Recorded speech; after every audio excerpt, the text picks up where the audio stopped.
ஊரில் ஒரு சிற்பி இருந்தார். சிற்பின்னா அவர் ரொம்ப திறமையுள்ளவர்.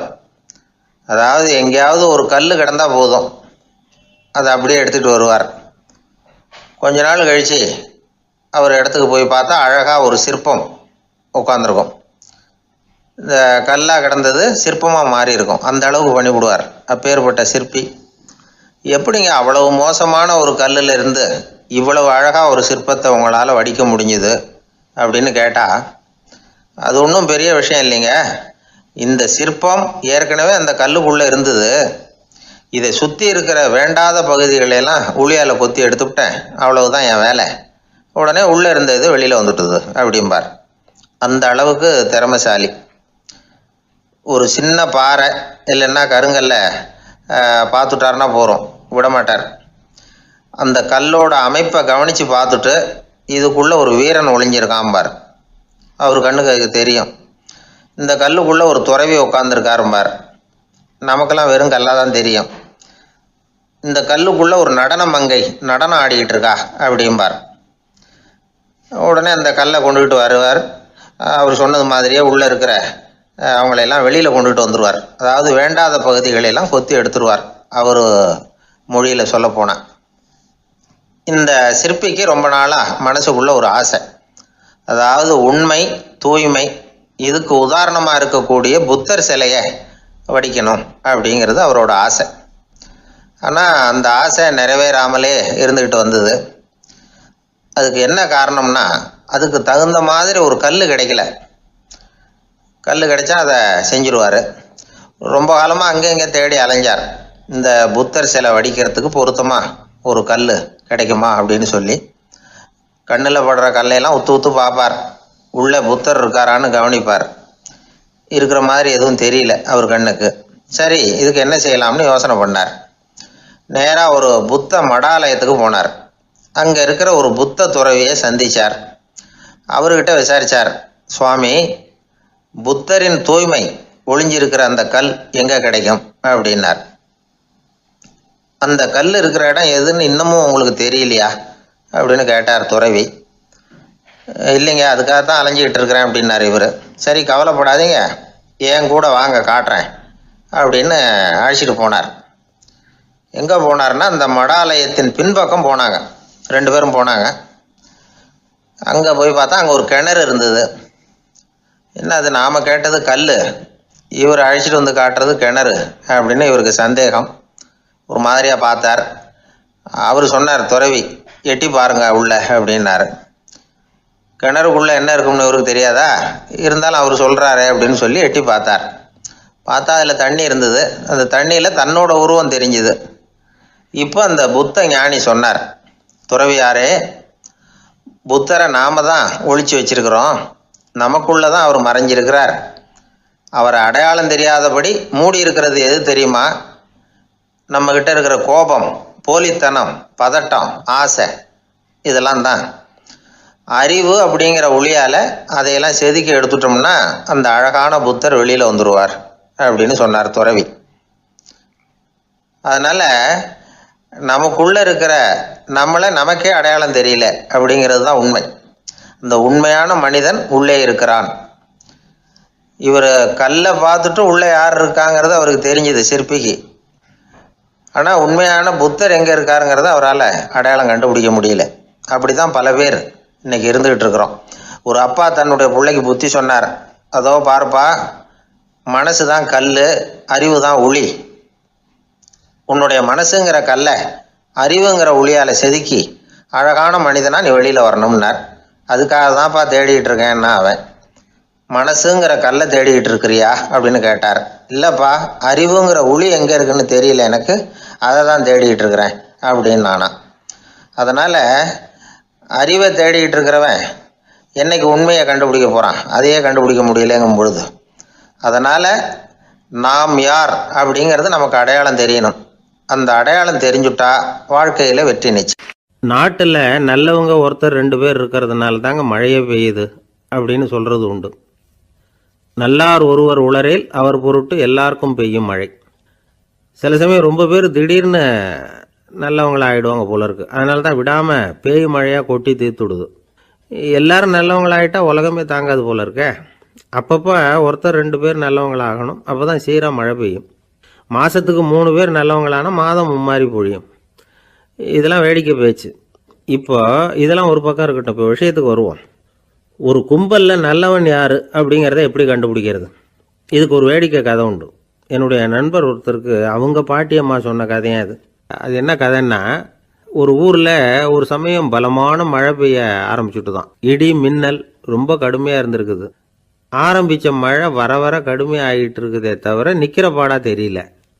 ஊர் ஜனங்கள்லாம் பார்த்தாங்க. இதுக்கு மேலேயும் வீட்டு உள்ள இருந்தால் ஆபத்துங்கிறத புரிஞ்சுக்கிட்டாங்க. ஏன்னா வீடெல்லாம் இடிஞ்சி விழுந்துருமோங்கிற பயம். உடனே எல்லாரும் புறப்பட்டு ஊருக்கு பொதுவாக இருந்த ஒரு மண்டபத்தில் போய் தங்கிக்கிட்டாங்க. மின்னல் கடுமையாக இருந்தது. இடி எந்த நேரத்துலையும் விழலாம்ங்கிற நிலைமை. எப்போ விழலாம்னு பார்த்துக்கிட்டு இருக்குது. அந்த மண்டபத்தில் இருந்த ஜனங்கள் மனசுக்குள்ள ஒரு பயம். நம்ம கூட்டத்தில் யாராவது ஒரு கெட்டவன் பாவம் பண்ணவன் இருந்தால் கூட இடி இந்த மண்டபத்தில் விழுந்துரும். அது எல்லாருக்கும் ஆபத்து அப்படின்னு நினச்சாங்க. சரி, இதுக்கு என்ன பண்ணலாம் அப்படின்னு யோசனை பண்ணாங்க. அந்த கூட்டத்தில் ஒரு பெரியவர் இருந்தார். அவர் ஒரு யோசனை சொன்னார். இதோ பாருங்க, அதுக்கு ஒரு வழி இருக்குது. அதோ எதிர்த்தாப்புல கொஞ்சம் தூரத்தில் ஒரு உயரமாக மரம் ஒன்று இருக்குது பாருங்கள். பொதுவாக இடி சுலபமாக விழறது அது மாதிரி உயரமான மரத்தில் தான். நம்ம கூட்டத்தில் இருக்கிறவங்க எல்லாரும் ஒவ்வொருத்தராக போய் அந்த மரத்தை தொட்டு விட்டு திரும்பி வந்துடணும். நம்மள பாவம் பண்ணவன் யாரோ அவன் அந்த மரத்தை தொடுற சமயத்தில் இடி விழுந்துடும். அவன் மட்டும் போயிடுவான். மண்டபத்தில் இருக்கிற நாமெல்லாம் பொழைச்சிக்கலாம் அப்படின்னு ஐடியா கொடுத்தார் அந்த பெரியவர். இது நல்ல யோசனையாக பட்டது. எல்லாரும் ஒத்துக்கிட்டாங்க. ஒவ்வொருத்தராக போய் அந்த மரத்தை தொட்டு விட்டு திரும்பி வந்தாங்க. இடி எதுவும் விழலை. இன்னமும் பாவம் பண்ண ஆசாமி அதை போய் தொடலை போல இருக்கு அப்படின்னு நினச்சிக்கிட்டாங்க. ஒவ்வொருத்தராக போகிறாங்க. எல்லாரும் போய் தொட்டுவிட்டு வந்தாச்சு. இன்னும் ஒரே ஒரு ஆசாமி தான் பாக்கி. கடைசியாக இருந்த அந்த ஆள் பயந்துட்டான். இது வரைக்கும் இடி விழலைன்னா இப்போ என்ன அர்த்தம்? இப்போ நாம தான் பாக்கி, நாம தான் தப்பு பண்ண ஆள் போல இருக்கு அப்படின்னு நினச்சிட்டான். அதனால் துணிச்சலாக போய் தொடுறதுக்கு பயந்தான். தயங்கிக்கிட்டே இருந்தான். இருந்தாலும் மற்றவங்கள்லாம் சும்மா இருப்பாங்களா? கட்டாயப்படுத்தி கழுத்தை பிடிச்சி தள்ளாத குறையா அவனை தள்ளி விட்டாங்க. போய் தொட்டுட்டு வாடான்னு. அவன் நடுங்கிக்கிட்டே போய் அந்த மரத்தை தொட்டான். அதே வினாடி ஒரு பயங்கரமான மின்னல் இடி விழுந்துட்டுது. எங்கே விழுந்தது தெரியுமா? அந்த ஆள் மேலே இல்லை, மண்டபத்தில் விழுந்தது. மண்டபத்தில் இருந்தவங்க பூரா காலி. அந்த ஒரு ஆள் மட்டும் பொழைச்சிக்கிட்டான். இந்த ஒரு ஆளை காப்பாற்றுறதுக்காக தான் இடி மண்டபத்தில் விழாமல் இருந்திருக்குது. இதுதான் கதை. அதனால் நல்லவங்க எப்படியும் தப்பிச்சுக்குவாங்க அப்படிங்கிறது ஒரு நீதி. ஒருத்தன் அப்படி தான் தெருவில் நடந்து போய்கிட்டு இருந்தான். ரொம்ப நல்லவன். எதிரில் ஒருத்தன் சைக்கிளில் வந்துக்கிட்டு இருந்தான். அதில் மோதி இவன் கீழே விழுந்துட்டான். சைக்கிள்காரன் உடனே இறங்கி இவனை தூக்கி விட்டான். இவன் எழுந்திரிச்சு அவனை முறைச்சி பார்த்தான். அப்படி பார்க்காதீங்க சார், நீங்கள் ரொம்ப புண்ணியம் பண்ணியிருக்கீங்க, அதுதான் இப்போ சைக்கிளில் மோதிக்கிட்டீங்க அப்படின்றான். என்ன அப்படி சொல்கிறேன் நான்? இவன் 10 நிமிஷத்துக்கு முன்னாடி நான் லாரி ஓட்டிகிட்டு வந்தேன், அப்போ நீங்கள் எதிரில் வந்திருந்தீங்கன்னா என்ன ஆயிருக்கும் அப்படின்னானா அவன். ஒரு புகழ்பெற்ற ஜப்பானிய சாமுராய் வீரன். வாள் வீசுறதுல ரொம்ப கெட்டிக்காரன். ஒரு கடுமையான போரில் கலந்து கொண்டுட்டு களைச்சி போய் திரும்பி வந்தான். படுக்கையில் விழுந்தான். பக்கத்தில் என்னமோ சத்தம் கேட்டுது. திரும்பி பார்த்தான். ஒரு எலி அவனை முறைச்சி பார்த்துக்கிட்டு இருந்தது. உடனே வாழை உருவனா வீசினான். தப்பிச்சிட்டு ஓடி போச்சு. எவ்வளோ முயற்சி பண்ணி பார்த்தா முடியல. கடைசியில் அந்த வாள் முறிஞ்சு போனது தான் மிச்சம். ஒரு பக்கம் அவனுக்கு இது அவமானமாக போயிட்டுது, இன்னொரு பக்கம் பயமாக போயிட்டுது. எவ்வளவோ போர்களில் எதிரிகளை பந்தாடினவன் அவன் ஒரு எலிகிட்ட தோற்று போய்டுறதா அவனால் சகிச்சிக்க முடியல. மனைவிகிட்ட சொன்னான் இப்படி நடந்துட்டுதுன்னு. அவள் சிரிச்சா. உங்களுக்கு புத்தியே இல்லை, எலியை போய் யாராவது வாளால் வெட்டுவாங்களா அப்படின்னு அந்த அம்மா சொன்னதும், நீ என்ன சொல்கிறேன்னா, ஒரு பூனையை கொண்டுட்டு வந்துட்டா போதும், அதுக்கப்புறம் ஏன் எலி வரப்போகுது அப்படின்னது அந்த அம்மா. உடனே ஒரு பூனை சேர்ந்தது. அது சாதாரண பூனை இல்லை, வீர சாகசங்கள்லாம் செஞ்சு பழக்கப்பட்ட பூனை. பெரிய இடத்துல வளர்ந்தது. அதை கொண்டுட்டு வந்துட்டாங்க. அந்த பூனை குறி பார்த்து எலி மேலே பாஞ்சுது. ஆனால் அந்த எலியை சுலபமாக தப்பிச்சு போட்டுது. அடுத்தபடியாகவும் பாயறதுக்கு முயற்சி பண்ணிச்சு அந்த பூனை. ஆனால் அந்த எலியோ ரொம்ப தந்திரமாக திடீர்னு அந்த பூனையின் முகத்துக்கு நேராக பாஞ்சுது. அவ்வளவுதான். அந்த பூனை பயந்து போய் ஒரே தாவி ஜன்னல் வழியாக வெளியில் ஓடிப்போச்சு. அந்த வீரனுக்கு இது ஒரு பெரிய அதிர்ச்சியாக இருந்தது. அடுத்தபடியாக யோசனை பண்ணான். ராஜா வளர்த்துக்கிட்டு இருந்த அரண்மனை பூனையை ஒரு நாள் இரவலாக கேட்டு வாங்கிட்டு வந்தான். ஊர் உலகம்லாம் பேர் வாங்கின பூனை இது. அந்த பூனையாலும் அந்த எலியை ஒன்றும் செய்ய முடியல. வீரனுக்கு ரொம்ப அதிர்ச்சி. அந்த அரண்மனை பூனைகிட்டையே போய் புலம்புனான். அரண்மனை பூனையே, நீயே தோற்று போயிட்டியே, இனிமேல் நான் என்ன செய்ய முடியும்னா. அந்த பூனை சிந்திச்சுது. அப்புறம் சொல்லிச்சு, இந்த காரியத்துக்கு இந்த மேல்மட்ட விவகாரம்லாம் சரிப்பட்டு வராது. சாதாரண வீட்டு பூனை கிடச்சிதுன்னா அதை கொண்டுகிட்டு வந்து விட்டுப்பார் அப்படின்னுது. சாதாரண பூனையால் என்ன செஞ்சிட முடியும்னா இவன் நம்பிக்கை இல்லாமல். இப்போது அந்த அரண்மனை பூனை சொல்லிச்சு, பெரிய வீட்டு பூனையெல்லாம் நல்லா சாப்பிட்டு தூங்கி பழக்கப்பட்டிருக்கோம். அதுக்கெல்லாம் ராஜதந்திரம் தெரியும், ஆனால் எலி பிடிக்க தெரியாது. அதுக்கான வளர்ப்பும் இல்லை, பயிற்சியும் இல்லை. ஏன்னா அதுக்கெல்லாம் பசி கிடையாது. சாதாரண வீட்டு பூனை அப்படி இல்லை, பசிக்கு ஆகாரம் தேடி அலையும். எலிகளை பிடிச்சி சாப்பிட்டுட்டு தான் உயிர் வாழும். அதனால் அதுகளுக்கு எலியை பிடிக்கிற எல்லா உத்திகளும் தெரியும், எங்களுக்கு தெரியாது அப்படின்னுது. அது சரியே, அதுவும் பூனை தான், நீயும் பூனை தான். அதால் முடிகிற காரியம் ஏன் உன்னால் முடியல அப்படின்னு கேட்டான் இவன். இதுக்கு அந்த பூனை சொல்லிச்சு, இதே கேள்வியை நானும் கேட்டேன், உன்னுடைய தந்திர முறை என்னன்னு கேட்டேன். அதுக்கு பதில் சொல்லாமல் படுத்து தூங்கி போச்சு. அதை மறுபடியும் எழுப்பி கேட்டேன், அதுக்கு கோவம் வந்துட்டுது.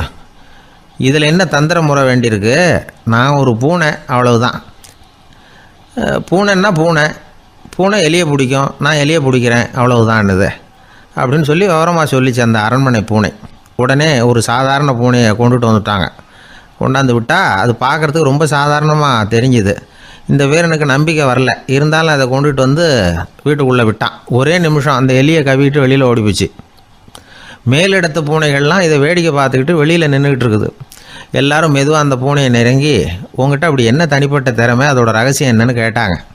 அந்த சாதாரண பூனை ரொம்ப சாதாரணமாக சொல்லிச்சான், அதெல்லாம் எனக்கு தெரியாது, நான் பூனை, அவ்வளவுதான், நீங்களும் பூனையா இருங்கோ அப்படின்னு சொல்லிவிட்டு அந்த பூனை தன்னுடைய வாயில் கவிய எலியோடு அங்கேருந்து நடந்து போச்சு. இந்த கதையிலேருந்து நாம் புரிஞ்சிக்க வேண்டிய தத்துவம் என்னென்னா, நீயாக இரு. இதுதான் அந்த தத்துவம். நம்ம ஒவ்வொருத்தருக்கு உள்ளேயும் ஒரு தனித்தன்மை இருக்குது. இதை அவங்கவுங்க புரிஞ்சுக்கிட்டு உண்மை இயல்பு புரிஞ்சுக்கணும். நம்முடைய இயல்பு என்னங்கிறது நமக்கு தெரியணும். அதை கண்டுபிடிக்கிறது தான் உண்மையான கலை. ஒரு பெரிய மனுஷன் வாயை அகலமாக திறந்து வச்சுட்டு தூங்கிட்டு இருந்தான். உடனே ஒரு எலி உள்ளே பூந்துட்டு தான். வீட்டு வேலையாள் டாக்டருக்கு ஃபோன் பண்ணான், எங்கள் முதலாளி வாய்க்குள்ளே ஒரு எலி பூந்துட்டுது டாக்டர் அப்படின்னா. நான் உடனே புறப்பட்டு வரேன், அதுக்கு முன்னாடி நீ ஒரு ரொட்டி துண்டை எடுத்து ஒரு வாய்க்கு முன்னாடி காட்டு, உள்ளே போன எலி வெளியில் வந்துடும்னார் டாக்டர். சரின்னு சொல்லிவிட்டான். கொஞ்ச நேரத்தில் டாக்டர் அங்கே போய் சேர்ந்தார். அப்போ வேலைக்காரன் ஒரு பெரிய மீனை அவர் வாய்க்கு நேராக இப்படியும் ஆட்டிக்கிட்டு இருந்தான். நான் ரொட்டி துண்டை தானே காட்ட சொன்னேன்னார் டாக்டர். அவன் சொன்னான், எலியை வெளியில் கொண்டுட்டு வர்றதுக்கு ரொட்டி துண்டை காட்ட சொன்னீங்க டாக்டர், அதுக்கப்புறம் அந்த எலியை துரத்திக்கிட்டு ஒரு பூனை உள்ளே போயிருக்கு, அதுக்காக தான் அந்த மீனை காட்டிகிட்டு இருக்கேன் நானும். இது எதுக்குன்னா, இப்படி வேடிக்கையாக சொல்கிறது, பூனை பூனையாக இருக்க வேண்டும், எலி எலியாக இருக்க வேண்டும், மனுஷன் மனுஷனாக இருக்க வேண்டும் அப்படிங்கிறத புரிஞ்சுக்கிறது. நாமாக இருக்கிற வரை வெற்றி நிச்சயம். ஒரு நண்பர் வந்தார். ரொம்பவும் இறுக்கமாக உடை அணிஞ்சிருந்தார். அதாவது ஆடைக்குள்ளே அவர் மாட்டிக்கிட்டு இருந்தது மாதிரி தெரிஞ்சது. ஏன் துணி குறைச்சலாக எடுத்துட்டிங்களா அப்படின்னு கேட்டோம். இல்லைங்க, எனக்கு எப்போவுமே இறுக்கமாக உடை அணிகிறது தான் பிடிக்கும் அப்படின்னார். ஒருத்தர் எப்படி உடை அணிகிறார் அப்படிங்கிறத வச்சு அந்த ஆள் எப்படிப்பட்டவர் அப்படிங்கிறத கண்டுபிடிச்சிடலாம். உடை அணிகிற விதம் ஒருத்தருடைய மனநிலையை வெளிப்படுத்துதான். இப்போ இறுக்கமான உடை அணிகிறவங்க பொதுவாக மன நிம்மதி இல்லாதவங்களாக இருப்பாங்களாம், கோபக்காரங்களாக இருப்பாங்களாம். ரொம்ப தொலைதொலைப்பாக ஆடை அணிகிறவங்க இருக்கிறாங்கல்ல, அவங்கெல்லாம் அமைதியான ஆளாக இருப்பாங்களாம், சாந்தமாக இருப்பாங்களாம். இவங்கெல்லாம் போராடுறதுக்கு சரியாக வரமாட்டாங்களாம். இப்படி ஒரு கணிப்பு இருக்குது. அதனால தான் போர் வீரர்களுக்கெல்லாம் இறுக்கமான உடையை தான் கொடுக்கறது வழக்கம். ஆனால் சன்னியாசிகளை பாருங்கள், அவங்களுக்கெல்லாம் ரொம்ப தொலை உடைகள் தான். அவங்கெல்லாம் டைட் பேண்ட் போட்டுக்கிட்டு நிற்க மாட்டாங்க சன்னியாசிகள்லாம். அதே மாதிரி சன்னியாசிகள்லாம் காவி உடைய தேர்ந்தெடுக்கிறதுக்கும் காரணம் உண்டு. பல ஆண்டுகள் சோதனை செஞ்சு பார்த்துட்டு தான் சன்னியாசத்துக்கு காவி தான் சரி அப்படின்னு முடிவு பண்ணியிருக்கிறாங்க. இப்போ பௌதீக விஞ்ஞானப்படியும் அதுதான் சரி. அதாவது சூரிய ஒளியில் 7 வண்ணங்கள் உண்டு. ஒரு பொருள் மேலே அது விழும் பொழுது அந்த பொருள் நமக்கு சிவப்பாக தெரிஞ்சதுன்னா அந்த பொருள் சிவப்பை தவிர மற்ற எல்லா நிற கதிர்களையும் உள்வாங்கிக்கிட்டு சிவப்பு நிறத்தை மட்டும் வெளியில் விடுது. அதாவது விலக்கி விடுது. அதனால தான் அந்த பொருள் சிவப்பாக தெரியுது. உடல் ஆரோக்கியத்துக்கு ஓரளவு சிவப்பு தேவைப்படுது. அதனால தான் காவி உடை அணிஞ்சால் சூரிய ஒளி ஓரளவு சிவப்பை விலக்கிவிடும். அதாவது சிவப்பின் பலனும் கிடைக்கும், இந்த சிவப்பின் கெடுதலும் இல்லை அப்படின்னு யோசனை பண்ணாங்க. காவி உதய வேளையின் நிறம். கீழ் வானத்தில் கதிர் உதிக்கிற வேளையில் முதல் ஒளி தோன்றுகிற நேரத்தில் காவி நிறம் தான் கசியும். தியானம் செய்கிறப்போ முதல்ல காணக்கூடிய ஒளி காவி நிறம்தான். தியானத்தின் உச்ச நிலையின் நிறம் நீலம். தியானம் வந்து காவிய நிறத்தில் ஆரம்பமாகி நீல நிறத்தில் நிறைவடைகிறது அப்படிங்கிறார் ஓஷோ. நீலம் வந்து தியான சிகரம், காவி வந்து தியான ஆரம்ப குறியீடு, ஒரு சன்னியாசியின் ஆரம்ப தரிசனம் அப்படிங்கிறார் அவர். ஒருத்தர் நாள் பூரா காவி உடைய அணிஞ்சிருந்தா அந்த நிறம் வந்து அவருக்கு வந்து தியானத்தை பற்றிய நினைவை வந்து ஊட்டிக்கிட்டே இருக்கும். இப்படியே வந்து ஆடைக்கும் தியானத்துக்கும் இடையில ஒரு தொடர் ஏற்படுது. ஒரு துறவியின் உள்ளார்ந்த பண்பாக அது மாறுது. கடை வீதியில் ஒரு பொருள் வாங்க போகிறோம், அது மறந்துடக்கூடாதுங்கிறதுக்காக ஞாபகம் முடிச்சு போட்டுக்கிறோம். அந்த முடிச்சுக்கும் பொருளுக்கும் தொடர்பு இல்லை. ஆனால் கடை வீதிக்கு போன உடனே அந்த முடிச்சு வந்து அந்த பொருளை ஞாபகப்படுத்துது. அதாவது அந்த முடிச்சு வந்து ஒரு தொடர்பு அம்சமாக அமையுது. அது மாதிரி தான் காவி உடையும். ஒரு துறவி வந்து நடக்கும் பொழுது, சாப்பிடும் பொழுது, குளிக்கும் பொழுது அவருடைய காவி உடை அவருக்கு வந்து ஞாபகப்படுத்திக்கிட்டே இருக்கும். அது ஒரு நிலைப்படுத்தப்பட்ட நினைவாக ஞாபகம் முடிச்சாக மாறிடுது. காவி ஆடை இல்லைன்னா ஒருத்தரால் துறவியாக முடியாதுன்னு அர்த்தம் இல்லை. அதே நேரத்தில் காவி ஆடையால் ஒன்றும் பிரயோஜனம் இல்லை, அதில் ஒன்றும் அர்த்தம் இல்லை அப்படின்னு சொல்லிட முடியாது. இதுதான் உண்மை. இவ்வளவு தூரம் காவி ஆடையை பற்றி சொல்கிறதுனால எல்லாரும் சன்னியாசியாக போயிடுங்கோ அப்படின்னு நாம் சொல்கிறதாக யாரும் நினச்சிடக்கூடாது. மனசுக்கும் நிறத்துக்கும் உள்ள சம்பந்தத்தை தெரிஞ்சுக்கிறதுக்காக தான் இவ்வளவும். நமக்கு தெரிஞ்ச நண்பர் ஒருத்தர் இருக்கிறார், ஆஃபீஸில் வேலை பார்க்குறவர். ஒவ்வொரு மாதமும் 20ஆம் தேதிக்கு பிறகு அவரை போய் பார்த்தீங்கன்னா காவி உடை அணிஞ்சிக்கிட்டு, கண்ணை மூடிக்கிட்டு, கை ரெண்டையும் விரித்து வச்சுக்கிட்டு தியானத்திலேயே உட்காந்துருப்பார். ஏன் இப்படி பண்ணுறீங்கன்னு கேட்டேன். அதாவது 20ஆம் தேதிக்கு பிறகு என் கையில் ஒரு பைசா கூட கிடையாது, ஒரு சன்னியாசி லெவலில் இருக்கிறேன், என்கிட்ட எதுவும் செலவுக்கு கேட்காத அப்படின்னு என் மனைவிக்கு நான் சூக்காக உணர்த்துறதுக்காக அப்படி உட்காந்துருப்பேன் அப்படின்னு விளக்கம் கொடுக்குறார் அவர். ஒரு நீதிமன்றம், அங்கே ஒரு கொலை வழக்கு சம்பந்தமாக விசாரணை நடந்துக்கிட்டு இருக்குது. அந்த வழக்கறிஞர் ரொம்ப தீவிரமாக வாதாடிக்கிட்டு இருக்கிறார். தன்னுடைய கட்சிக்காரர் நிரபராதிங்கிறது அவருக்கு நல்லா தெரியும். அதனால தான் அவர் சார்பாக வாதாடுறதுக்கே ஒத்துக்கிட்டார். அப்படி அவர் மும்முரமாக வாதாடிக்கிட்டு இருக்கிற சமயத்தில் அவசரமாக தந்தி ஒன்று வந்து சேர்ந்தது. அதை வாங்கி படித்து பார்த்தார். அதுக்கப்புறம் அதை மடித்து தன்னுடைய கோட்டு பையில் வச்சுக்கிட்டு தொடர்ந்து வாதாட ஆரம்பிச்சிட்டார். பேசி முடித்தார். அதுக்கப்புறம் அங்கே கோர்ட்டில் இருந்த சக வக்கீல்கள் அவர்கிட்ட வந்தாங்க. தந்தி ஒன்று வந்ததே, என்ன விஷயம் அப்படின்னு விசாரித்தாங்களாம். அப்போ அவர் சொல்லியிருக்கிறார், ஊரில் சிகிச்சைக்காக போயிருந்த என்னுடைய மனைவி இறந்து போனதாக தந்தி வந்திருக்குது அப்படின்னாராம். மற்ற வக்கீல்களுக்கு அதிர்ச்சி. என்னங்க இது, மனைவி இறந்ததை விட கேஸு முக்கியமாக உங்களுக்கு அப்படின்னு கேட்டிருக்கிறாங்க. இறந்து போன என் மனைவி மறுபடியும் திரும்பி வர போகிறதில்ல, ஆனால் என்னுடைய கட்சிக்காரர் ஒரு கொலை வழக்கில் மாட்டிக்கிட்டார், அவரும் நிரபராதி, அவர் உசுரை நான் காப்பாற்ற வேணாமா, இதுதான் என்னுடைய கடமை அப்படின்னாராம். இப்படி இவர் சொன்னதும் எல்லாரும் அப்படியே திகைச்சு போய் நின்றுட்டாங்களாம். சரி, கடமைக்கு முக்கியத்துவம் கொடுத்த அந்த வழக்கறிஞர் யார் தெரியுமா? அவர் தான் இரும்பு மனிதர் சர்தார் வல்லபாய் பட்டேல். குஜராத் மாநிலத்தில் 1875 அக்டோபர் 31 அன்றைக்கு ஜாவேரி பாய் அப்படிங்கிறவருக்கு 4வது பிள்ளையா அவர் பிறந்தாராம். இந்த ஜாவேரி பாய் யார் தெரியுமா? ஜான்சி ராணி லட்சுமி பாய் போர் படையில் ஒரு வீரராக பணிபுரிஞ்சவர். இளம் வயசில் வல்லபாய் பட்டேல் வந்து ரொம்ப சிரமப்பட்டு படிச்சிருக்கார். விடாமுயற்சி வெற்றியை கொடுத்தது. கல்லூரியிலையும் காலடி வச்சார். அதுக்கப்புறம் வக்கீல் பட்டத்தையும் வாங்கினார். பிரிட்டிஷ் ஆட்சி நடந்துக்கிட்டு இருந்த சமயம் குஜராத்தை சேர்ந்த பர்டோலி தாலுக்காவில் விவசாயிகள் மேலே அரசாங்கம் திடீர்னு நில வரியை வசதி விட்டு தான். ஏழை விவசாயிகள் ரொம்ப கஷ்டப்பட்டுருக்காங்க. அரசாங்கம் வரி செலுத்தாத விவசாயிகளின் நிலங்களையெல்லாம் ஜப்தி செஞ்சுதான். அரசாங்கத்தை எதிர்க்கிறவங்களையெல்லாம் கைது பண்ணி சிறையில் அடைச்சிட்டாங்களாம். சில பேர் வீடு வாசல் ஆடு மாட்டையெல்லாம் விற்று கூட வரி கட்ட வேண்டிய நிலைமைக்கு ஆளாயிட்டாங்க. வழக்கறிஞர் வல்லபாய் பட்டேல் வந்து நில வரியை உடனே ரத்து பண்ணணும் அப்படின்னு பம்பாய் கவர்னருக்கு ஒரு கடிதம் எழுதினார். எந்த பலனும் இல்லை. உடனே எல்லா விவசாயிகளையும் அணி திரட்டினார். அதுக்கு தானே தலைமை தாங்கினார். சத்தியாகிரகம் நடத்தினார்.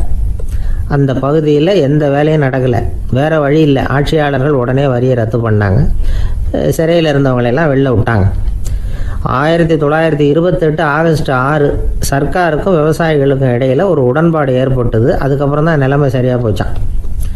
வல்லபாய் பட்டேலின் பொது சேவையை பாராட்டின பொதுமக்கள் அவருக்கு சர்தார் அப்படிங்கிற பட்டத்தை கொடுத்தாங்களாம். சர்தார்னா தலைவர் அல்லது தளபதின்னு அர்த்தம்.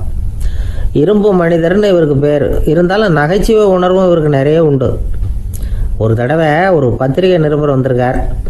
சர்தார் பட்டேல்கிட்ட அவருக்கு பிடிச்ச பண்பாடு கலாச்சாரம் எது அப்படின்னு கேட்கணும்னு ஆசை. அதனால் அவரை பார்த்து கேட்டாராம், ஏங்க உங்களுக்கு பிடிச்ச கல்ச்சர் எது அப்படின்னு கேட்டிருக்கார். இதுக்கு சர்தார் பட்டேல் சொன்ன பதில் என்ன தெரியுமா? எனக்கு பிடிச்ச கல்ச்சர் அக்ரிகல்ச்சர் அப்படின்னார். ஒரு ஊரில் ஒருத்தர் இருந்தார், ரொம்ப நல்லவர், யாருக்காவது ஏதாவது கொடுத்துக்கிட்டே இருப்பார், கொடையாளி. தினமும் யாராவது ஒருத்தருக்கு ஏதாவது கொடுக்கலன்னா அவருக்கு தூக்கம் வராது, அப்படி ஒரு பழக்கம். அது மட்டும் இல்லை, அவர் கொடுக்கறது அடுத்தவங்களுக்கு தெரியாது, அவ்வளவு ரகசியமாக அதை கொடுப்பார். வலது கை கொடுக்கறது இடது கைக்கு தெரியக்கூடாதுன்னு சொல்லுவாங்கள்ல, அது மாதிரி அவர். ஒரு நாள் ராத்திரி அவர் ஏற்கனவே தயாராக கட்டி வச்சிருந்த பணம் முடிச்ச கையில் எடுத்துக்கிட்டு வீட்டை விட்டு வெளியில் வந்தார். தெருவில் இறங்கி நடந்தார். இன்னைக்கு யாருக்கு தர்மம் செய்யறது அப்படின்னு யோசனை பண்ணிட்டு இருட்டில் நடந்து வந்துகிட்டு இருக்கிறார். யாரோ ஒருத்தர் எதிரில் வர்றது மாதிரி தெரிஞ்சுது. உடனே அவர் கிட்ட போனார். தன்கிட்ட இருந்த பணம் முடிச்சு அவசரமாக அவர் கையில் திணிச்சுட்டு திரும்பி வந்துட்டார். அப்பாடா, ஒரு வழியாக யாருக்கும் தெரியாமல் இன்னைக்கு தர்மம் பண்ணியாச்சு அப்படிங்கிற மகிழ்ச்சி, மன நிறைவு அவர் முகத்தில். நிம்மதியாக தூங்கினார். அப்புறம் எழுந்திரிச்சார். மறுநாள் காலையில் ஊர் பூரா ஒரே பேச்சு. என்ன பேச்சுன்னா, நேற்று ராத்திரி ஒரு திருடன் கையில் யாரோ பணத்தை கொடுத்துட்டு போயிருக்கிறாங்க அப்படின்னு எல்லாரும் பேசிகிட்டு இருக்கிறாங்க. இதை கேள்விப்பட்டதும் அந்த பெரியவருக்கு ரொம்ப வருத்தமாக போச்சு. அடடா, போயும் ஒரு திருடனுக்காக உதவி பண்ணியிருக்கிறோம், பிரயோஜனம் இல்லாமல் போட்டுதே அப்படின்னு நினச்சார். சரி, இன்னைக்கும் யாருக்காவது உதவி பண்ணணும் அப்படின்னு முடிவு பண்ணினார். ராத்திரி நேரம் வந்தது. இவர் வழக்கம் போல் தெருவில் இறங்கி நடந்தார். கையில் பணம் முடிச்சு. எதிரில் ஒரு பெண் உருவம் மங்கலாக தெரிஞ்சது. இவர் உடனே அந்த பெண்கிட்ட பணத்தை கொடுத்துட்டு திருப்தியாக திரும்பி வந்துட்டார். மறுநாள் காலையில் ஊர் பூரா என்ன பேசிக்கிட்டாங்க தெரியுமா? நேற்று ராத்திரி நெறி தவறி நடக்கிற ஒரு பெண்ணின் கையில் யாரோ பணத்தை வச்சுட்டு போயிருக்கிறாங்க அப்படின்னு எல்லாரும் பேசிக்கிறாங்க. அடடா, இன்னைக்கும் தவறுதலாக நடந்து போச்சு அப்படின்னு ஒரு வருத்தப்பட்டார். இருக்கட்டும், இன்னைக்கும் ஏதாவது தர்மம் பண்ணுவோம் அப்படின்னு நினச்சிக்கிட்டாரு. 3வது நாள் ராத்திரியும் புறப்பட்டார். இப்பவும் எதிரில் ஒருத்தர் வந்தார். இவர் பணத்தை கொடுத்தார், திரும்பி வந்துட்டார். மறுநாள் மக்கள் என்ன பேசிக்கிட்டாங்கன்னா, நேற்று ராத்திரி ஒரு செல்வந்தர் கையில் யாரோ பணத்தை கொடுத்துட்டு போயிருக்கிறாங்க அப்படின்னு பேசிக்கிட்டாங்களாம். அவருக்கு ரொம்ப வருத்தமாக போட்டுது. என்ன இது, தினம் இப்படி ஆகிட்டு இருக்குதே அப்படின்னு நினச்சிக்கிட்டே படுத்து தூங்கினார். அன்னைக்கு ராத்திரி ஒரு கனவு. அந்த கனவுல இறைவன் வந்து சொன்னாராம், இதை பாருப்பா, நீ கொடுத்த தர்மம் வீணா போயிடல. உன்கிட்ட பணம் வாங்கின அந்த திருடன் திருந்திட்டான், அந்த பொண்ணும் திருந்திட்டா, அந்த செல்வந்தனும் கொடையாளி ஆயிட்டான், எல்லாருக்கும் உதவி பண்ண ஆரம்பிச்சுட்டான் அப்படின்னு சொன்னாராம். இந்த கதையை சொன்னவர் யாருன்னா நபிகள் நாயகம். இதுல உள்ள கருத்து என்னன்னா, நல்ல மனசோட தர்மம் பண்ணுனா அது வீணா போறதில்லை. இன்னொரு கருத்து, தர்மம் வந்து தன்னை மட்டுமல்ல அடுத்தவங்களையும் தீமையிலிருந்து காப்பாற்றும். இதுதான் நாம புரிஞ்சுக்க வேண்டியது. இந்த காலத்திலையும் இது மாதிரி சில சம்பவங்கள் நடக்கிறது உண்டு. ஒரு பெரியவர் இருட்டில் நடந்து வந்துகிட்டு இருந்தாரு. எதிரில் வந்த ஒருத்தன் வலுக்கட்டாயமாக அவர் கையை பிடிச்சி ஒரு பண முடிப்பை கொடுத்து வச்சுக்க சொல்லிவிட்டு விலகி போயிட்டான். பெரியவருக்கு ஆச்சரியம், இந்த காலத்திலையும் இப்படி வலது கை கொடுக்கறது இடது கைக்கு தெரியக்கூடாதுன்னு நினைக்கிற கொடையாளிகள் உண்டு போல இருக்கு அப்படின்னு யோசனை பண்ணிக்கிட்டே நடந்தார். கொஞ்சம் தூரம் போயிருப்பாரு. அதுக்குள்ள அதே ஆள் திரும்பி வந்தான். கொடுத்த பண முடிப்பை திருப்பி கொடுங்க அப்படின்னு கேட்டு வாங்கிட்டான். இவருக்கு ஒன்றும் புரியல. ஏன் இப்படி பண்றேன்னார். அது ஒன்றும் இல்லைங்க, கொஞ்ச நேரம் இதை உங்ககிட்ட கொடுத்து வச்சிருந்தேன், அவ்வளவுதான் அப்படின்னா. ஏன்னு கேட்டார். என்னை பின்னாடி போலீஸ் தேடிக்கிட்டு வந்துகிட்டு இருக்குது, அதுதான் அப்படி பண்ணேன், இப்போ போயிட்டுது, இனிமேல் ஒன்றும் பயம் இல்லை அப்படின்னு சொல்லிவிட்டு அவன் பாட்டுக்கு நடந்து போகிறான். ஒரு நண்பர் ஆனந்தமாக சிகரெட் பிடிச்சிக்கிட்டு இருந்தார். இந்த பழக்கத்தை விட்டுவிடுங்களேன் அப்படின்னு சொல்லி பார்த்தோம். விட்டுடலாம்னு தான் பார்க்குறேன், ஆனால் முடியலையேன்னார். மனசு வச்சா எல்லாம் முடியும் அப்படின்னோம். அவர் கொஞ்ச நேரம் யோசனை பண்ணார். அப்புறம் சொன்னார், சரி சார், இதுதான் நான் பிடிக்கிற கடைசி சிகரெட் அப்படின்னு சொல்லி ரொம்ப அழுத்தமாக புகையை உள்ளுக்கு இழுத்தார். அதுக்கப்புறம் அந்த துண்டு சிகரெட்டை வீசி எறிஞ்சுட்டார். ஒருத்தர் இது மாதிரி தீர்மானம் பண்ணி தன்னுடைய கடைசி சிகரெட்டை தூக்கி எறிஞ்சுட்டாருன்னா அது ஒரு பெரிய விஷயம்தான். அதுக்கு பிறகு அவர் உடம்புல படிப்படியாக என்னென்ன மாற்றங்கள் நடக்கும் அப்படிங்கிறத பற்றி ஒரு விவர பட்டியலே வெளியிட்டிருக்கிறாங்க. அது என்ன விவரம் தெரியுமா? ஒருத்தர் புகைப்பிடிக்கிற பழக்கத்தை நிறுத்துறாருன்னு வச்சுங்க. அப்படி அவர் நிறுத்தின 20 நிமிடங்களுக்குள்ள உயர் ரத்த அழுத்தம், உடல் வெப்பம், நாடி துடிப்பு இதெல்லாம் சரியான நிலைமைக்கு வந்துருதான். 8 மணி நேரத்துக்குள்ள இந்த ஸ்மோக்கர்ஸ் பிரீத் அப்படிங்கிற தன்மை மறைஞ்சிருதான். ரத்தத்தில் உள்ள கார்பன் மோனாக்சைடு அளவு குறையுதான், ஆக்சிஜன் அளவு கூடுதான், சரியான அளவுக்கு வந்துடுதான். ஒருத்தர் கடைசி சிகரெட்டை தூக்கி எறிஞ்சுட்டார்னா 24 மணி நேரத்துக்குள்ள மாரடைப்பு ஏற்படுறதுக்கான வாய்ப்பு குறைஞ்சுடுதான். 48 மணி நேரத்துக்குள்ள உணர்வு நரம்புகளின் முனைப்பகுதிகள் மறுபடியும் ஒன்று சேர்ந்துருதான். அதனால நாக்கு சுவை உணர்வு, மூக்கின் முகரும் சக்தி இதெல்லாம் மேம்படுதான், நல்ல நிலைமைக்கு வந்துடுதான். சிகரெட்டை நிறுத்தின 3 நாளுக்குள்ள மூச்சு விடுறது சுலபமாயிடுதான். இப்படி அவங்க பட்டியல் நிறைய சொல்றாங்க. 2 அல்லது 3 மாசத்துக்குள்ள என்ன ஆகும் தெரியுமா? ரத்த ஓட்டம் மேம்படுது, நடக்கிறது சுலபமாயிடுது. நுரையீரல் கொள்ளளவு 30% அதிகரிக்குது. 1லிருந்து 9 மாசத்துக்குள்ள சுவாச குறைபாடுகள் நீங்குது. நுரையீரலில் இருக்கக்கூடிய இந்த அசுத்தம் வடிகட்டும் திசுக்கள் சரியா வேலை செய்ய ஆரம்பிச்சிருது. 1 வருஷத்துக்குள்ள இந்த இதய அழுத்த நோய்க்கான வாய்ப்பு பாதியாக குறைஞ்சிருது. இந்த சிகரெட்டை நிறுத்தின 5 வருஷத்துக்குள்ள ஒரு நாளைக்கு 1 பாக்கெட் சிகரெட் பிடிக்கிறவர்களில் நுரையீரல் புற்றுநோயினால சாகிறவர்கள் எண்ணிக்கை பாதியாக குறைஞ்சிருது. புற்றுநோய் செல்கள் சீரமைக்கப்படுது. ஆக ஒருத்தர் புகைக்கிறத விட்டுணும்னு தீர்மானம் பண்ணி தன் கையில் இருக்கிற சிகரெட்டை இதுதான் கடைசின்னு சொல்லி தூக்கி எறிஞ்சுட்டா அதுக்கப்புறம் படிப்படியா இவ்வளவு நன்மைகளும் மாற்றங்களும் ஏற்படுறதாக இந்த அமெரிக்கன் கேன்சர் சொசைட்டி தெரிவிச்சிருக்குது. அதனால புகைப்பழக்கம் உள்ளவங்க இதையெல்லாம் கொஞ்சம் யோசிச்சு பார்த்து அந்த பழக்கத்தை விட்டு விடுறது ரொம்ப நல்லது. ஆனால் அதையெல்லாம் நாம சொன்னா யாரு கேட்குறாங்க? என்னுடைய நண்பர் ஒருத்தர் புகைப்பழக்கம் உள்ளவர், அவர் என்கிட்ட சொன்னார், சார், சிகரெட் பிடிக்கிற பழக்கத்தை விட்டு விடுறது என்னை பொறுத்த வரைக்கும் ஒன்றும் பெரிய கஷ்டமான செயல் இல்லை, அது ரொம்ப சுலபம் அப்படின்னார். எப்படி சொல்றீங்கன்னு கேட்டேன். நான் ஏற்கனவே 20 தடவை அந்த பழக்கத்தை விட்டுருக்கேன் சார் அப்படின்னார் ரொம்ப பெருமையா. ஒரு நண்பர்கிட்ட பேசிக்கிட்டு இருந்தேன். அவருடைய உறவினர் ஒருத்தர் ஒரு நேர்முக தேர்வுக்கு போயிருந்தாராம், இன்டர்வியூக்கு. ரொம்பவும் பொறுப்பாகவும் கவனமாகவும் செயல்பட வேண்டிய பதவிக்கான நேர்காணல் அது. இவர் எழுத்து தேர்வுல ஏராளமான மதிப்பெண்கள் வாங்கிவிட்டார். அதனால அதை பத்தி கவலை இல்லை. இப்ப நேர்முக தேர்வுல தேர்வு பெறணும். ஏராளமான சான்றிதழ்கள் வச்சிருந்தார். நேர்காணல்ல கேட்கப்பட்ட எல்லா கேள்விகளுக்கும் சரியான பதில் தான் சொன்னார். இருந்தாலும் பாருங்க, அந்த நேர்முக தேர்வுல அவர் தேர்ந்தெடுக்கப்படலை. என்ன காரணம் அப்படின்னு பின்னாடி விசாரிச்ச போதான் விவரம் தெரிஞ்சுதான். அது என்ன ஆயிருக்குதுன்னா, அந்த நேர்காணலின் போது இவர் நடந்துகிட்ட முறையில சில தவறுகள் நடந்து போச்சான். முக்கியமா 2 தவறுகள். ஒண்ணு, அவங்க ஒரு கேள்வியை கேட்டு முடிக்கிறதுக்குள்ளேயே இவர் பதில் சொல்ல ஆரம்பிச்சுட்டாராம். 2வது என்னன்னா, இவர் நாற்காலியில தாராளமா இயல்பா சாஞ்சி உட்காராம நாற்காலி முனையில உட்கார்ந்து இருந்தாராம். இந்த 2 விதமான செயல்பாடுகளும் இவர் அவசரப்படுறவர், பதற்றப்படுறவர் அப்படிங்கிறதுக்கான அடையாளங்கள். அதாவது கேள்வியை கேட்டு முடிக்கிறதுக்குள்ளேயே முந்திக்கிட்டு பதில் சொல்றது. 2வது, நாற்காலியில இயல்பா தாராளமா உட்காராம நாற்காலி முனையில உட்கார்றது. பார்க்க போற வேலைக்கு அவசரம், பதற்றம் இது 2 இருக்கக்கூடாதான். அதனால மார்க் இருந்தும் சர்டிபிகேட் இருந்தும் அந்த வேலை வாய்ப்பு அவருக்கு கிடைக்கல. வேலை கொடுக்கறவங்க நம்ம கிட்ட இருந்து என்னதான் எதிர்பார்க்கறாங்க, இதை தெரிஞ்சு வச்சுக்கிறது நல்லது. முதல்ல மற்றவர்களுடன் தொடர்பு கொள்ளும் திறமை, அதாவது எபிலிட்டி டு கம்யூனிகேட். நீங்க நினைக்கிறத அழகா தொகுத்து வகைப்படுத்தி சொல்ல தெரியுதான்னு பார்ப்பாங்க. உங்க திட்டங்களை அடுத்தவங்க ஏற்றுக்கொள்ளக்கூடிய விதத்துல வெளிப்படுத்துறதுக்கு உங்களால முடியுதான்னு பார்ப்பாங்க.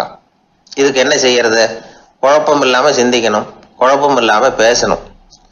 2வது விஷயம் என்னன்னா புத்திசாலித்தனம், அதாவது இன்டெலிஜென்ஸ். ஏத்துக்க போற வேலையை நல்ல விதமா செய்ய முடியுமா உங்களால, அதை எந்தெந்த வழியில செய்யலாம் அப்படிங்கிறத உங்களால தீர்மானிக்க முடியுமா, அந்த வேலைக்கான புது புது யோசனைகளை உங்களால சொல்ல முடியுமா அப்படின்னு பார்ப்பாங்க. இது இன்டெலிஜென்ஸ். 3வது தன்னம்பிக்கை, அதாவது செல்ஃப் கான்பிடன்ஸ். உங்களுக்கு அது உண்டா அப்படிங்கிறத கவனிப்பாங்க. எந்த சூழ்நிலையையும் சமாளிக்கணும், எப்படிப்பட்ட மனிதர்களையும் சமாளிக்கிற தைரியம் வேணும், அடுத்தவங்களை நமக்கு சாதகமா திருப்பக்கூடிய தன்னம்பிக்கை வேணும். 4வது பொறுப்புகளை முன்வந்து ஏற்றுக்கொள்ளுதல், வில்லிங்னஸ் டு அக்செப்ட் ரெஸ்பான்சிபிலிட்டி. பொறுப்புகள்ல இருந்து நழுவி போக ஆசைப்படாம செஞ்சு முடிக்கணும். 5வது முன் வருதல், இனிஷியேட்டிவ். வேலையோட முக்கியத்துவம் உணர்ந்து அதை ஏத்துக்கிட்டு தகுந்த நடவடிக்கைகளை தயங்காம எடுக்கிறதுக்கு முன் வரணும். 6வது என்னன்னு கேட்டீங்கன்னா தலைமைத்துவம், லீடர்ஷிப். 4 பேருக்கு தலைமை தாங்கி நல்ல விதத்துல நடந்துக்க தெரியுதா. 7வது கற்பனை திறன், இமேஜினேஷன். சில பிரச்சனைகள் வரக்கூடும் அப்படின்னு முன்கூட்டியே யூகிச்சு அதுக்கு தகுந்த மாதிரி நடவடிக்கை எடுக்கிற திறமை உண்டா அப்படிங்கிறத பார்ப்பாங்க. 8வது என்னன்னா வளைந்து கொடுத்தல், பிளெக்சிபிலிட்டி. சூழ்நிலைக்கு தகுந்த மாதிரி, மாற்றங்களுக்கு தகுந்த மாதிரி அனுசரிச்சு நடந்துக்கிறதுக்கு தெரியுதா அவங்களுக்கு அப்படிங்கிறத கவனிப்பாங்க. அடுத்தது திறமைகளை வெளிக்கொணரும் திறமை, இன்டர்பர்சனல் ஸ்கில்ஸ். அடுத்தவங்க கிட்ட இருக்கிற திறமையை கண்டுபிடிச்சு அதை நல்ல விதத்துல ஊக்கப்படுத்தி பயன்படுத்த தெரியுதா அப்படின்னு பார்ப்பாங்க. 6வது சுய அறிவு, செல்ஃப் நாலேஜ். அடுத்தவங்க நம்மளை பத்தி என்ன நினைக்கிறாங்க அப்படிங்கிறத நம்மளால புரிஞ்சுக்க முடியுதாங்கிறது முக்கியம். அடுத்தது போட்டி மனப்பான்மை, காம்படிட்டிவ்னஸ். அடுத்தவங்களை ஒப்பிட்டு பார்த்து அதை விட ஒரு படி மேல வரணுங்கிற குணம் வேணும். இதுக்கு அடுத்தது என்னன்னா குறிக்கோளை வெல்லுதல், கோல் அச்சீவ்மெண்ட். குறிக்கோளை சவாலா எடுத்துக்கிட்டு அதை அடையணும். அப்புறம் வேறுபட்ட திறமைகள், ஒகேஷனல் ஸ்கில்ஸ். பதவிக்கு வேண்டிய திறமைகள் தவிர மற்ற திறமைகள் எதுவும் உண்டாங்கிறது முக்கியம். நமக்கு வேலை கொடுக்கணும்னு நினைக்கிறவங்க நம்ம கிட்ட இருந்து இவ்வளவும் எதிர்பார்ப்பாங்க. அதுக்கு தகுந்த மாதிரி நம்மளை நாமே தயார்படுத்திக்கணும். எனக்கு வேண்டப்பட்ட ஒருத்தர் ஒரு இன்டர்வியூக்கு போயிட்டு வந்தார், நேர்காணலுக்கு. எப்படி இருந்தது இன்டர்வியூன்னு விசாரிச்சேன். நான் போனேன். அவர் கேட்ட எல்லா கேள்விக்கும் அவர் எதிர்பார்த்தது மாதிரியே எல்லா பதிலையும் சொன்னேன். கடைசியா நான் எதிர்பார்க்காத ஒரு தகவலை அவர் சொன்னார் அப்படின்னாரு. என்னன்னு கேட்டேன். அவரும் என்ன